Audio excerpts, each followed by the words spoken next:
Kidney failure అవ్వకుండా మనల్ని మనం కాపాడుకోవాలి. అలాగే ఫెయిల్ అయినటువంటి కిడ్నీ మరింత డ్యామేజ్ అవ్వకుండా డయాలసిస్కి వెళ్లకుండా ఆపుకోవాలంటే 8 గోల్డెన్ రూల్స్ని మీ ముందుకు నేను తీసుకొస్తున్నాను. ఈ 8 రూల్స్ని ఫాలో అయితే కనుక మీరు ప్రమాదం నుంచి తప్పించుకోవచ్చు. అందులో మొదటిది ఫిజికల్గా యాక్టివ్గా ఉండాలి. ఎంత యాక్టివ్గా ఉంటే అంత తొందరగా కిడ్నీలు చెడిపోకుండా మనం రక్షించుకోగలుగుతాము. అలాగే fruits and vegetables, whole food plant based డైట్ని తీసుకునే ప్రయత్నం చేయాలి.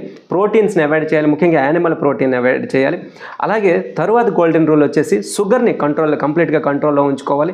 షుగర్ రిలేటెడ్ ఫుడ్ ఐటమ్స్ కూడా అవాయిడ్ చేసుకోవాలి మన లైఫ్ స్టైల్ నుంచి. అలాగే బీపీని ఎప్పటికప్పుడు చెక్ చేసుకోవడం, బీపీ పెరుగుతుందా లేదా అనేది గమనించడము, తద్వారా దాన్ని నిర్మూలించి నేచురల్గా దాన్ని కంట్రోల్ చేసే ప్రయత్నాలు చేయాలి. తర్వాత లిక్విడ్, ప్రాపర్గా హైడ్రేషన్ అనేది కిడ్నీలు బాగా ఉండడం కోసం చాలా కీలకము. అలాగే మనం స్మోకింగ్ అనేది చాలామంది కిడ్నీ పేషెంట్స్కి అలవాటుగా ఉంటుంది.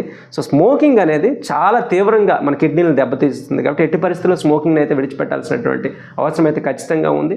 తర్వాత ఇంకొక అంశం ఏంటంటే ఎటువంటి వ్యసనాలు లేకపోయినా ప్రతిదానికి రకరకాల మందులు వాడుకునే అలవాటు ఉంటుంది. సో చాలా రకాల మెడిసిన్స్, గ్యాస్ ట్రబుల్ మెడిసిన్స్ కానీ, పెయిన్ కిల్లర్స్ కానివ్వండి, ఇంకా అనేక మెడిసిన్స్ మన కిడ్నీని డ్యామేజ్ చేస్తాయి. కాబట్టి వాటిని అవాయిడ్ చేయాలి. ఎట్టి పరిస్థితుల్లో కూడా వాటిని మన లైఫ్ స్టైల్లో భాగంగా చేసుకోకుండా చూసుకోవాలి. అలాగే రెగ్యులర్గా మనం బ్లడ్ చెకప్ చేసుకోవడం, మినిమం టెస్ట్స్ కొన్ని ఉంటాయి, అవి నేను చాలా వీడియోలో చెప్పాను. అట్లీస్ట్ క్రియాటిన్, ప్రోటీన్ ఏంటో చెక్ చేసుకోవడం, సో కిడ్నీ ప్రోగ్రెస్ ఎలా ఉంది అనేది చూసుకోవడం, దాన్ని కంట్రోల్లో ఉంచుకోవడం చాలా కీలకం.